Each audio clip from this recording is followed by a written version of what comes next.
Magdalene, and Mary the mother of James, and Salome brought spices so that they might go and anoint Jesus. And very early on the first day of the week, when the sun had risen, they went to the tomb. They had been saying to one another, "Who will roll away the stone for us from the entrance to the tomb?" When they looked up, they saw that the stone, which was very large, had already been rolled back. As they entered the tomb, they saw a young man, dressed in a white robe, sitting on the right side, and they were alarmed. But he said to them, "Do not be alarmed. You are looking for Jesus of Nazareth, who was crucified. He has been raised. He is not here. Look, there is the place they laid him. But go, tell his disciples and Peter that he is going ahead of you to Galilee. There you will see him, just as he told you." So they went out and fled from the tomb, for terror and amazement had seized them. And they said nothing to anyone, for they were afraid. The Gospel of the Lord.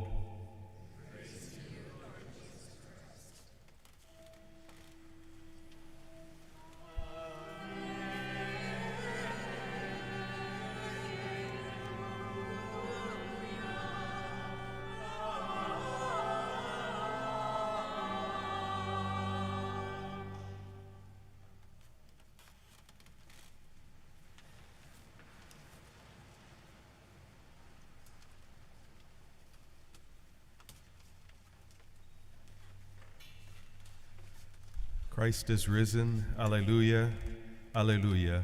He has truly risen, alleluia, alleluia. My dear brothers and sisters, it's with great joy that we make that Easter proclamation so dear to us and so important in our lives after our weeks of preparation all through our Lenten season.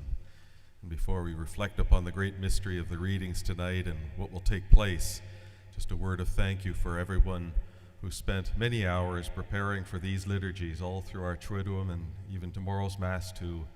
They are so important, those works of charity and volunteer work that make these liturgies that we celebrate extra special, but we can't do them without that effort, and it makes them so beautiful that they create a wonderful thanksgiving within our hearts and a disposition towards the Lord, which is remarkable. So a dear thanks to all those who have prepared for our liturgies today.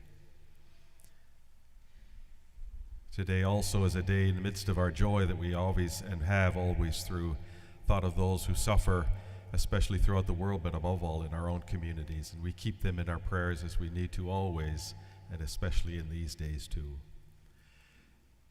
Early in our Lenten season, a gospel was given to us, as it is every year by the Church, in which the disciples are taken, only 3 disciples are taken to a mountain where Jesus is transfigured before their eyes, and they are revealed to them many mysteries that they reflect upon. And at the end, as Jesus then returns to his ordinary visible sign that he is for them during the day and all through the years, not this divine aspect which is before their eyes, he comes down and tells them, "Don't tell anyone about what you've just seen until has risen from the dead." And on the way down, they reflect upon, what does this rising from the dead mean? And even in the gospel today, this is gospel from Mark, which we only read every 3 years. And it's a beautiful gospel because it allows us to capture that first sense of terror and wonder and amazement at what has taken place. And it becomes so powerful of an effect upon them that they're unable to even tell people about what's taken place. And this is something just to allow us, as with the Transfiguration, to see what happens and what can happen when humanity is in contact with the divine. And Christ is very careful in how he does that because he knows it can overwhelm the disciples, and it does in the midst of the transfiguration, because a veil is lifted from his ordinary appearance in which they catch just a glimpse of his divine nature. And in that, Peter is terrified. And they must have reflected for a long time, not just coming down the mountain, but later on, what does this rising from the dead mean? And then in the midst of all the violent things that have taken place, the quick speed of events that we've celebrated in these days, those words were probably lost and forgotten, but now start to come back in their hearts. And even like these women who come so piously early in the morning to anoint the body of Jesus and encounter this person who tells them that he is risen as he said he would, they are struck so remarkably that they can't speak, and they share a sense of terror and amazement at the same time. And that the church wishes us to have, not the terror that's going to last, but that deep, deep sense of shocking amazement about what has taken place. This Christ, this Jesus of Nazareth, who was crucified, has risen from the dead, as he said he would, in fulfillment of the scriptures, which will be part of our liturgy just in a few moments. And this is what we start to carry just for tonight, because this will pass very quickly. This is what we take to our hearts tonight and cherish that early sense, that first pronouncement of something remarkable that has happened that changes the history of humanity. Nothing again will be the same now that Christ is risen from the dead.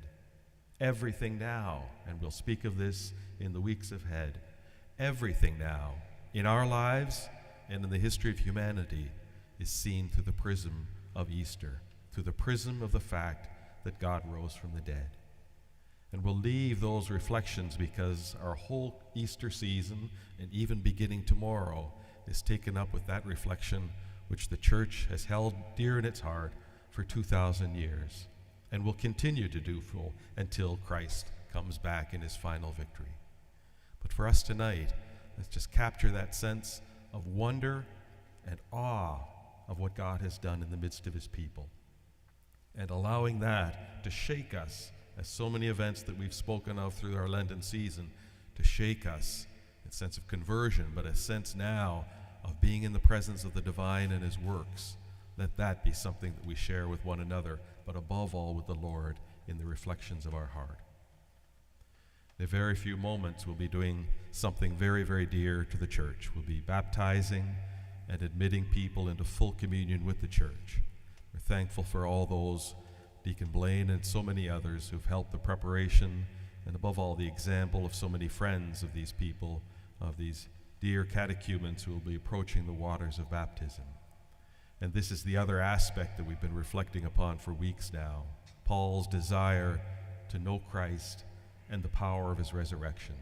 And for us tonight, after 2,000 years of reflection and also 2,000 years of lived faith, we share with the early church something that took place within weeks after Christ rose from the dead, that the power of the resurrection is unsealed in the midst of the church in the waters of baptism. And that power will make itself manifest in the lives of people, in the lives of all of us, in the life of the church, which Christ created on that afternoon that we celebrated yesterday when he gave his life. A church that is constantly converted, constantly reborn each day and through the life of every one of us. But above all, for us tonight, to unseal a power that God gives to the church in baptism, and the mystery of baptism, which will be so relevant in our prayers that we recite today, and especially the prayer of our baptism itself.